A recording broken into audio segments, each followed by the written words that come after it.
En la década de 1940 se empezó a perforar un pozo buscando petróleo y, bueno, se llegó a 650 metros, se pararon los trabajos, después se continuaron y finalmente se llegó en 1946 a más de 1.300 metros de profundidad.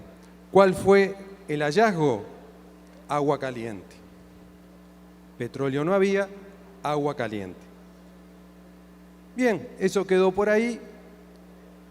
Luego se mudaron en la década del 50 a la otra posición, un poco más al sur, y en el año 1957 se perforaron 2.200 metros, también con la idea de buscar petróleo. Una vez más, petróleo no había, sí, agua caliente, con más de 45 grados en boca de pozo. Entonces, entre los años 60 y 70, comenzaron a desarrollarse esos complejos turísticos. Bueno, ahí hubo apoyos del gobierno, etcétera, y se empezó a captar también inversión privada. Entonces, ya por los años 90 comienzan a llegar grandes cadenas hoteleras al sector. A partir del año 2000 se empieza a incorporar el concepto de turismo de salud. Ahí sí, específicamente buscando agua. Ya no buscábamos más petróleo, sabíamos que había agua, nos fuimos directamente a buscar agua. Y allí, esas que están allí marcadas, acá queda una sola aislada, esas que están marcadas allí, explotan agua del acuífero Guaraní. Aquí en Goiás tienen acuífero Guaraní, bueno, en Uruguay también tenemos acuífero Guaraní, y esas perforaciones captan agua. Allí ven que, aparte de los puntos que teníamos del lado uruguayo, tenemos una serie de puntos del otro lado del río, y esos son en Argentina. Todo ese corredor, hay después algunos más al norte y hay algunos otros un poco más hacia el oeste, pero lo importante es que ese corredor termal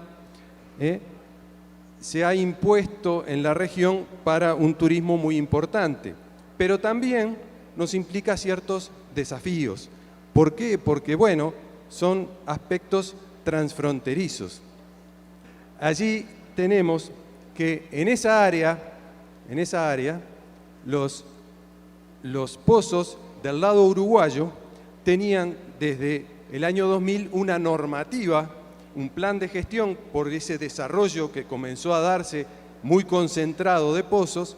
Se hizo una normativa que era básicamente un plan de gestión del acuífero desde su punto de vista de la explotación termal.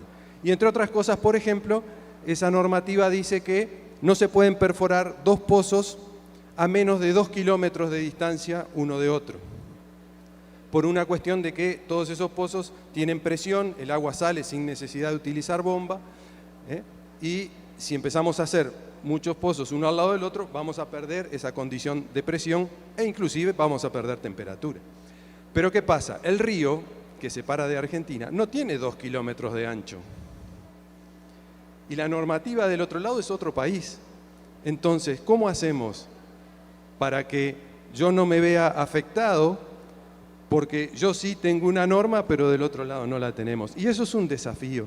Y es un desafío que fue afrontado en lo que fue el primer proyecto del acuífero Guaraní.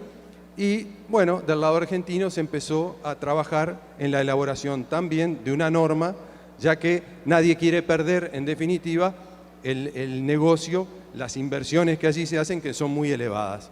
Entonces, en esa área tenemos una gestión que implica aspectos a uno y otro lado del país, es decir, aspectos transfronterizos. Y esa es la gran, digamos, el gran desafío que tenemos a futuro, cómo preservar toda esa área y el propio acuífero para que no se vea afectado las condiciones de surgencia y de termalismo.